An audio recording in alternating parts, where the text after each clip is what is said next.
भाई मीनू बेनीवाल जी के यहाँ पर कुटिया पे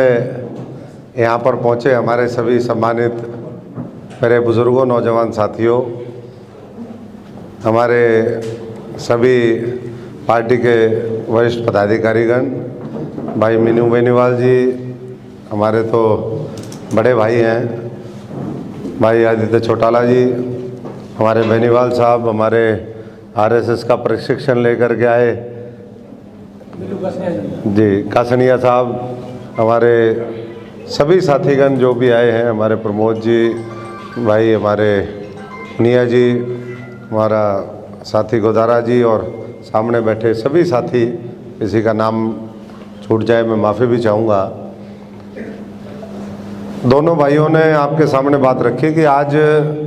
कोई कार्यक्रम इस तरीके का नहीं था, ना मुझे पता था। हमारी तो ये बात हुई थी, अब आधिकारिक तौर पे एक ही पार्टी में हम हैं, एक पार्टी में नहीं थे तब भी इनसे भी पुराने संबंध हैं, इनसे भी पुराने संबंध हैं और ये संबंध सिरसा आने से पुराने हैं। सिरसा तो 15 साल पहले आया, लेकिन क्योंकि राजनीति में एक दूसरे को जानते हैं, एक दूसरे के साथ काम करते हैं और जब भाव और भावना एक होती है तो फिर ठीक सब अपने आप हो जाता है। अभी जब ये आए, मनोहर लाल जी ने परसों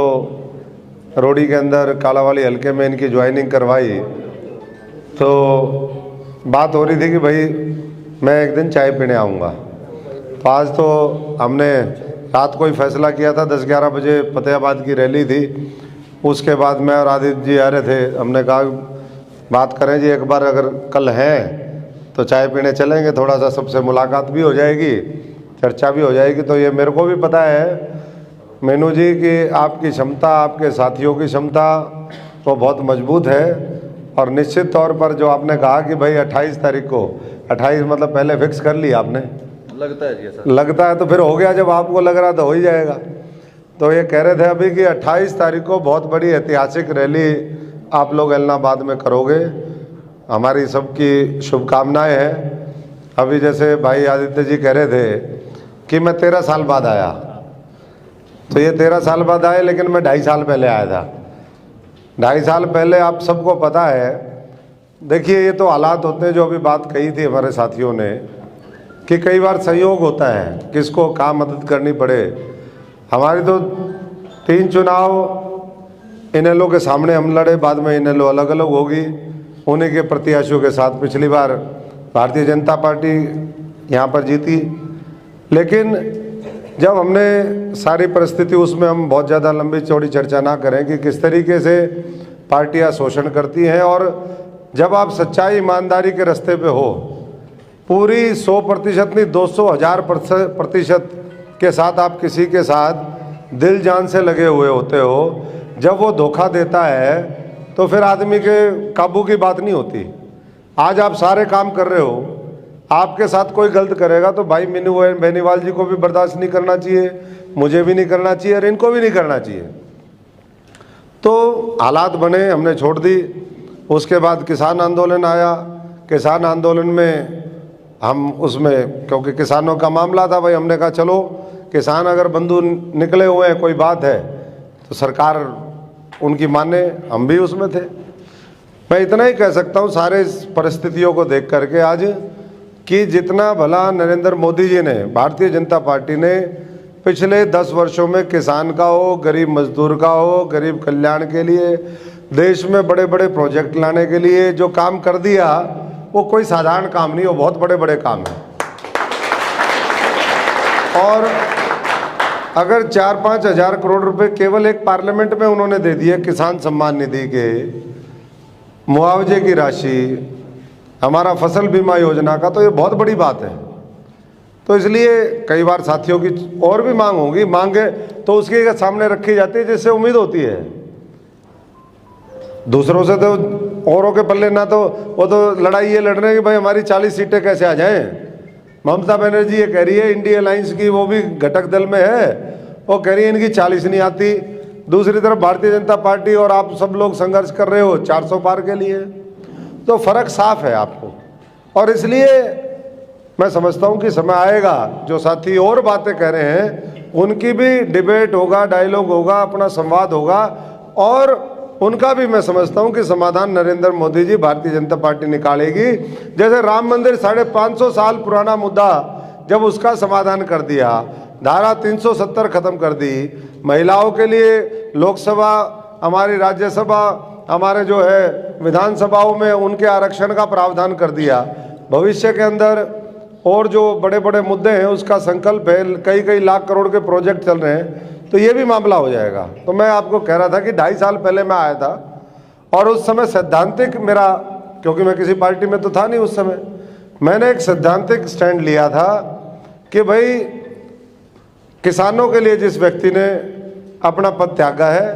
हम उसके साथ मजबूती से खड़े रहेंगे। मैं इसलिए कह रहा था उस दिन, भाई मीनू बेनीवाल जी यहाँ पर घर में बैठे, मेरे संबंध है, मेरे को कईयों ने कहा जी मीनू बेनीवाल जी बोले उनके चाय पिएगा, मैंने आज चाय नहीं पीऊँगा भाई, संदेश गलत चला जाएगा। तो 2.5 साल पहले मैं ओम प्रकाश जी के घर पे पूर्व सरपंच और पूरा परिवार, आपको पता बिल्कुल सामने वाली गली इधर है या इधर पता नहीं मुझे, लेकिन है इधर ही यूं, तो सारे उस दिन मैं कह के गया था, ठीक है, अब उनकी अपनी वो है, लेकिन आज हमें ये चुनाव देश का चुनाव है, ये कोई एक विधानसभा का चुनाव नहीं है, ये एक राज्य का चुनाव नहीं है, देश का चुनाव है। और जो देश को आगे लेकर के चल सके, जो भ्रष्टाचारियों के ऊपर लगाम लगा सके, जो आने वाले समय में इस देश की तरक्की सुनिश्चित करे, जो तीसरी सबसे बड़ी अर्थव्यवस्था के लिए संघर्ष कर रहे हैं, 2047 का विकसित भारत के लिए संघर्ष कर रहे हैं, तो मैं समझता हूं कि फिर हमें पूरी मजबूती से साथ देना चाहिए। मैं पिछली बार भी कई बार, ये समझ में नहीं आता, राजनीतिक गणित भी बड़ा गजब का खेल है, एक एक वोट कई बार लेनी मुश्किल हो जाती है, और कई बार जब माहौल बन जाता है तो लोग जो है फिर पूरा वो हो जाता है। तो आज मैं समझता हूं कि आप सब लोग कमल के निशान के साथ हैं, 400 पार के लिए पूरी मजबूती से लगे हुए हैं, और जो लक्ष्य रखा है पार्टी ने कि पिछली बार से हमें हर बूथ के ऊपर, बूथ की क्योंकि बात भाई ने हमारे चर्चा करी मीनू जी ने, कि भाई 15 तारीख तक अपने अपने बूथ अपना एक आकलन कर लो, आप लोग असेसमेंट कर लो कि भाई हम कहाँ खड़े हैं, और फिर उसके बाद आगे बढ़ेंगे। तो हर बूथ के ऊपर ये लक्ष्य है। नरेंद्र मोदी जी ने, हमारा 2 दिन का अधिवेशन था दिल्ली में, उस दिन कहा था कि 370 वोट हमें बढ़ाने हैं। तो अब आप किस तरीके से करोगे, और क्योंकि लोकसभा के तुरंत बाद मई में देखो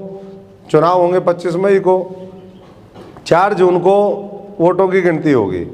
15-20 दिन सरकार बनाने में और चीज़ों में लग जाएंगे। आप भी कहोगे भाई महीना 1.5 महीना हम जो है ना बहुत थक गए, अब 5-10 दिन हम भी थोड़ा आराम करें, फिर बुआई शुरू हो जाएगी और मामला हो जाएगा। जुलाई और अगस्त 2 महीने आपके पास बचेंगे, सिर्फ जुलाई और अगस्त। सितंबर में फिर चुनाव की प्रक्रिया शुरू हो जाएगी, आचार संहिता लग जाएगी। तो साथ साथ मैं सभी से आह्वान और अनुरोध करता हूं कि हम जब अपने भाई को और मजबूत करना और देखना चाहते हैं, तो इसी में, हालांकि मुझे कहने की आवश्यकता नहीं, मुझे सारा पता है आप किस तरीके से चुनाव लड़ते हैं, कैसे पूरा आप लोगों ने पहले भी पूरा सिस्टम वो किया। और मैं तो कई बार कहता हूँ, मेरे को ये भाई मीनू जी है, जेजेपी को समर्थन दिवाने वाले भी ये थे पिछले चुनाव में, जो 10 सीटें आई थी, ये भी उनके लिए काम कर रहे थे। और मेरे को भी इन भाइयों ने कन्विंस किया कि भाई तंवर साहब आपने तो पार्टी छोड़ दी, ये नए नौजवान साथी हैं, इनको मौका एक बार वो करो। हम इसलिए मौका हमने उनके साथ खड़े होकर के उनकी भी कैंपेनिंग करी। ये समय की बात है कि चलो वो अलग दिशा में है, ये अलग दिशा में है, लेकिन हम सब लोग आज इकट्ठे हैं, और हम इकट्ठे हैं तो यही हमारी ताकत है। तो सबका मैं आज को क्योंकि भाषण वाला दिन नहीं था ये, तो चलो अब साथियों ने माइक दे दिया, राजनीतिक आदमी है, ये बीन हमें भी बजानी पड़ती है, ठीक है जी। तो आपसे 2 बातें होगी, बाकी हम साथी चर्चा कर लेते हैं, किसी साथी का और कोई बात हो। और देखो गिले शिकवे की आप बात कर रहे थे, बाई इलेक्शन हुआ, हमने तो खूब ग्रांट उस समय भी दिलवाई थी, जब बाई इलेक्शन 2010 का था, चाहे बेशक हम हार गए थे, लेकिन क्योंकि वायदे होते तो वो पूरे भी करे जाते हैं, उस समय भी पूरा था। हाँ, इतना जरूर था, कांग्रेस में और बीजेपी में एक बहुत बड़ा फ़र्क है। मीनू जी आप तो चलो साथ काम कर रहे हो, ये भी साथ काम कर रहे हैं, कि वहाँ पर क्या दिक्कत थी, काम आपने करवाए, संघर्ष आप कर रहे हो, लेकिन एमपी की 20 लाख वोटें हैं, आपके पास राष्ट्रीय दायित्व है, दूसरी जिम्मेदारियां हैं। रोज अशोक तंवर गांव में नहीं आ सकता, तो क्रेडिट कौन ले जाता था? दूसरा ले जाता था। नेगेटिविटी तो सारी मेरी झोली में, तंवर को नहीं करवायो, और जो क्रेडिट लेना है वो सारा अपना क्रेडिट। बल्कि मैं आपको कह सकता हूँ, एक एक गाँव में पानी की निकासी के, चाहे वो नाथुश्री हो, कितने गाँव में मैं बाई इलेक्शन में घूमा, तो मेरे को लोगों ने फिर बताया, बोले तंवर साहब यो काम तय करवाया। तो मैंने कहा आप वोट देने हैं तो देखो ये मेरे को बता रहे हैं सारे,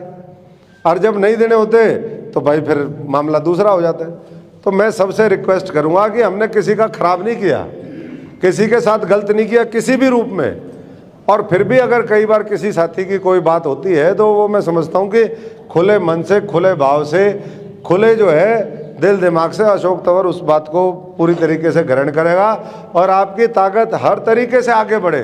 पूरे हरियाणा में ये जो टेल की कॉन्स्टिट्यूंसी है, ये टेल वाले वैसे तो टेल में रहने नहीं देंगे, दोनों टेल वाले हैं, मजबूत साथी है हमारे, इन भाइयों को भी पूरी ताकत दो आप। आज देखो भारतीय जनता पार्टी, लोकसभा में तो कोई मुद्दा है ही नहीं, लोकसभा में तो आप सबके आशीर्वाद से 400 पार भी होंगी, ये सीट भी पहले से ज़्यादा मार्जिन से जीतेंगे। लेकिन विधानसभाओं में कारण क्या बनते हैं, परिस्थितियां क्या बनती है, इस बार हमारा लक्ष्य होना चाहिए कि 9 की 9 ये सीट है, इसमें से हम ज़्यादा से ज़्यादा, मैं तो कहूँगा 9 की 9 जितवाओ जी, पर ज़्यादा से ज़्यादा सीटों के लिए भी आज ही हमने बीज बोने पड़ेंगे। आज अगर बीज बोएंगे तो उसके नतीजे 4 महीने बाद आएंगे। ऐसा नहीं है कि भाई आज हम बीज ना डालें, खाद पानी ना दें, उसकी रुखाड़ ना करें,